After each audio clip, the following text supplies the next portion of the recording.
So, hello everyone. First of all, I'm thankful to Dr. Chandrasekhar sir for giving me this opportunity to speak in front of you. I will be discussing some of the challenges about information management system. I am Dr. Aditya Kelkar. I work at NIO Pune. It's a super specialty eye hospital which is accredited by NABH JCI on and also recently certified by WASH certification. So the information management system is an integral part of day-to-day functioning of the hospital management, and the benefits are that it allows us to have an efficient and accurate patient care, accessibility to the patient information and data availability. It improves monitoring, enhances information integrity, reduces transcription errors, and also reduces duplication and information entries. The hospital software is generally very easy to use and eliminates tries to eliminate human errors. So to achieve this, there has to be a documented policy and procedure that meets the information needs of the hospital and the management of the eye care organization as well as the other agencies that require data and information from eye care organization. The aim of this standard is to provide accurate data to all the stakeholders, ensures continuity of the information, and also it provides documented policies for collection, analysis, and data verification and storage and retrieval. So these are the objective elements, and what as an organization we are supposed to do is we must first of all identify our needs, have a contingency plan in place, standardized data collection tools for all the areas through the electronic records, availability of the trained manpower, material like you must have computer stations at every place, then timely feedback and analysis from the relevant stakeholders about the convenience of use of the electronic records, data management policy, and the policy for using telemedicine facility nowadays is very important and also must be formulated by the organization. Coming to the second standard, it is about complete record of every patient. The aim of this standard is to have every patient should have unique ID. It should be possible to identify two patient who has made the entry in the patient record. Also the content of the record has to be predefined and the usage of abbreviations has to be standardized. So to achieve this standard, the organization has to ensure that all patients are registered and they have a unique MRD number. Authorized personnel only should be identified to make an entry into a limited access area, such as primary examination, visual acuity, and intraocular pressure must be entered only by the optometrist, and the consultant diagnosis and surgical plan should be entered only by the operating surgeon or the consultant. All the records shall be immediately entered into the electronic records, and there should be such a system that as soon as the patient leaves the hospital, the record also has to be complete. Those who are authorized must only enter the data with their name and signature identification. This can be done using a password and user ID, and the content of the record has to be predefined and it has to be entered as per the predefined format. Most of the softwares nowadays do have this kind of facilities, so generally we should not worry about it. And also we must have a standardized list of abbreviations which shall be allowed universally throughout the organization. I'll come to some of the examples in the later part of the presentation. So thirdly, the third standard is to reflect continuity of the care. The standard is aimed at having medical records in such a way that it reflects continuity of the care. It should contain all the details of the treatment in chronological order with dates and the consultant who has signed in and signed out.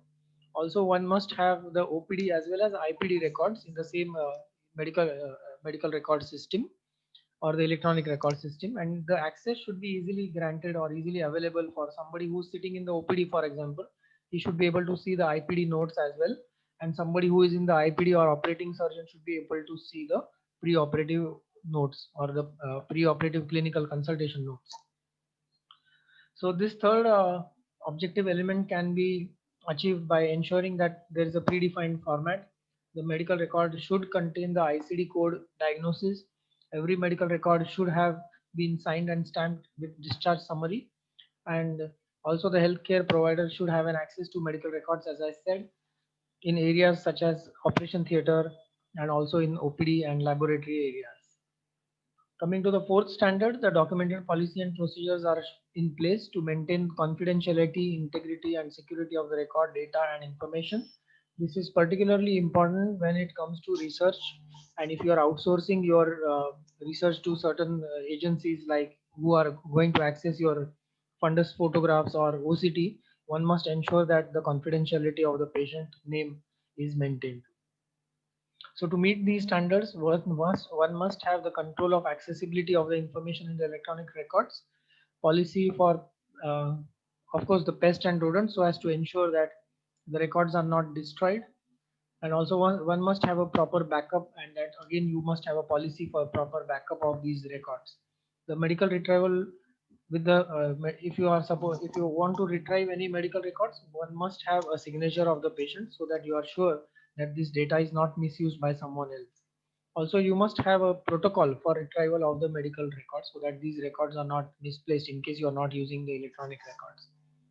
Coming to the fifth standard, documented policies must exist for retention of record data and information. For example, in our hospital, we maintain the record of OPD patients for at least 5 years and the IPD patients for at least 10 years, whereas the medical legal cases, the records are maintained as long as possible or throughout life of the hospital.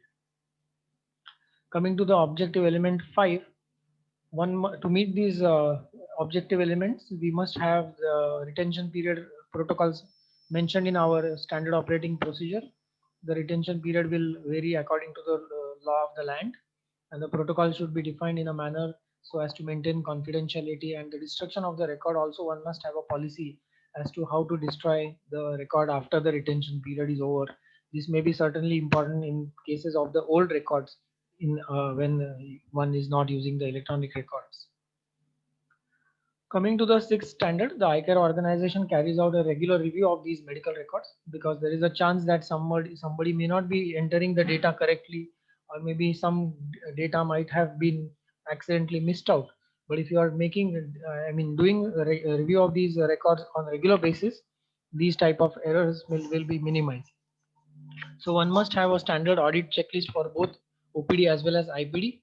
Principles of sampling should be well defined and the representative sampling also should be selected. Individuals shall be assigned for doing the audit and for checking the completeness of the analysis. The checklist should also be should include the timeliness, legibility, and the completeness of the record. And one must review the process to active and discharge patients also. And the deficiencies should be recorded as well as corrected at the same time. And then finally, you must have an audit report with corrective and preventive action in place. So these are some of the examples of our approved abbreviations, like for example, AC is anterior chamber, ACS is alternating convergent squint, ADV is advised. So these are abbreviations which are allowed by the hospital to be used in our electronic records. So similar list of abbreviations you should also prepare in case you have. So from the hospital management software, we all do get a login into these areas where we are able to access our administration masters. You can have appointment functions, the billing, and all these parameters can be viewed at one go. We are using a software which is manufactured by TCS. So this dashboard shows us as to how many surgeries one doctor is going to perform on a particular day and how many appointments are lined up for him. Also, the audit data, one can have a statistical analysis of the patient waiting time. Also, the accounts and financial reports and insurance reports and stores and purchase reports can also be generated using the information management system or the hospital management software. Thank you very much once again for this opportunity. I hope you enjoyed this presentation. Thank you.